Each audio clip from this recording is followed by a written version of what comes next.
د حرق بیماری چې هر دویم کس ته نن سبا د لګېدو خطر شته او ډېر زیاتو خلکو ته دا لګېدلې دی. ځینې داسې مریضان هم دي چې هغه وایي چې موږ د دې بیماري علاج وکړو خو ټیک نه شو.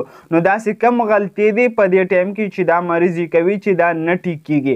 او دا د حرق بیماری انسان ته ولې لګېږي، د څه د وجې لګېږي، او د یو انسان نه بل انسان ته دا بیماری ولې ټرانسفر کیږي، او د دې سره سره د دې بیماري د راتلو نه مخکې علاج په کور کې څه دی، او کچره انسان ته دا بیماری شوی وي نو د دې بیماری علاج څه دی. نو دا ټول معلومات تاسو له په دې ویډیو کې در کوم. نو ویډیو تر آخري پورې وګورئ چې د دې ټول علم نه تاسو مستفید شئ او تاسو ته پته ولګي چې دا بیماری کم قسم بیماری دی او د دې علاج څه دی. د دې بیماری نوم سکیبیز دی او موږ ورته په پښتو کې عام خارق وایي.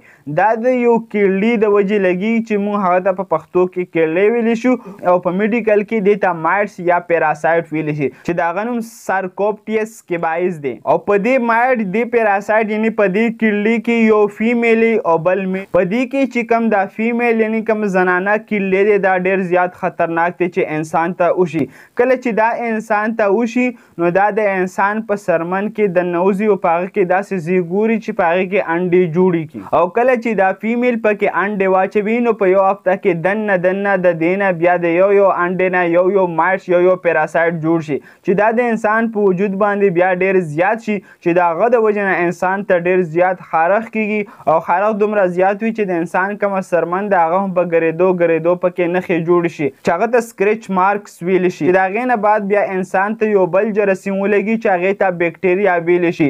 یعنې یو خو پیراسایټ ورتاسې هم لګېدلی دی او دا انسان یې که چېرې په ټایم باندې علاج ونه کړي نو یو بل جراثیم ورته ولګي چې هغې ته بیکټیریا ویلی شي. نو د ده په وجود کې یو پیراسایټ شو بل بیکټیریا شوه چې د دې وجود دپاره ډېر خطرناک دي. که چېرې ده په ټایم باندې علاج ونه کړو نو د ده چې کوم امیون سیسټم دی کوم چې په وجود کې د بهر بیمارو سره جګړه کوي د ټولو نه اول هغه زیات کمزور شي او تر دې پورې چې د هغه په وجود کې د وینې کمی هم راشي. نو کله هم چې دا انسان ته لګي که هغه ماشوم یا غټ وي نو هغه ته د کپړو نه هم لګېږي او هغه انسان نه هم ورته لګېږي چا ته چې شوي وي.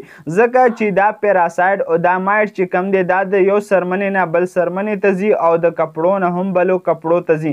یعنې هغه ګنده کپړې هغه ګنده انسان چاته چې دا بیماری شوي وي دغه انسان نه بل انسان ته ډېر ایزي ټرانسفر کیږي که چېرې د هغه سرمن ورسره ولګېده یا د هغه کپړې ورسره ټچ وي. نو په دې ذریعه باندې د یو انسان نه بل انسان سرمنې ته ځي. کله هم چې غټ انسان ته دا وشي نو د هغه په وجود باندې خارق وي زیاتر د هغه چې کوم جینیټیل ایریا ده هغې ته خارق وشي. یعنې کوم د هغه چې سپینې بغنې دي د هغې سره چې کوم حدود دي او د هغې سره سره د هغه چې کومې ګوتې دي د لاسو د هغو په منځونو کې هم دا خارق شروع شي. او دا خارق د شپې ټایم کې ډېر زیات وي. وجې د دې نه چې کوم دا پیراسایټ کم مایټ دی کم کیړلی دا د شپې په ټایم کې ډېر زیات اکټیو کیږي. نو موږ به ورته دا ووایو چې د شپې په ټایم کې راویښ شي او انسان ډېر زیات تنګوي. د انسان چې کوم تخرګونه یعنې کوم وجود دی د هغه ټول وجود ته د انسان دا خارق لګېدی شي. او ماشومانو ته چې اکثر لګېږي د هغو د ګوتو په منځونو باندې د هغو چې کومې سپینې دي کومې بغنې دي یا کوم نور د دې سره حدود دي په هغې باندې زیاتر راشي. او کله چې دا زیات شي نو د ماشومانو په سر او په مخ باندې راشي. او دا سکیبیز بیماری چې کله انسان ته وشي نو دا فیمیل چې کوم دا د دې اته خپې دي او د دې خپو په ذریعه باندې د انسان په سرمن کې دننه وځي او د هغې کې دننه انډې اچوي چې د دې په ذریعه باندې بیا نور مایټ نور پیراسایټ او نور کیړلي را پیدا شي چې د دې د وجې نه د انسان چې کوم دا سکیبیز بیماری وي دا ډېر زیات سخت شي او دا بیکټیریا فارم ته واوړي. نو کله هم چې په کور کې 5-6 کسانو ته لګېدلې وي نو د ټولو نه ضروري او اهمه خبره دا ده چې دا ټول به په یو ځای باندې علاج کوي. که چېرې یو انسان علاج وکړي او دویم یې ونه کړي نو دا یو چې ټیک شي نو د دویم نه دوباره د بل کس ته لګېدی شي.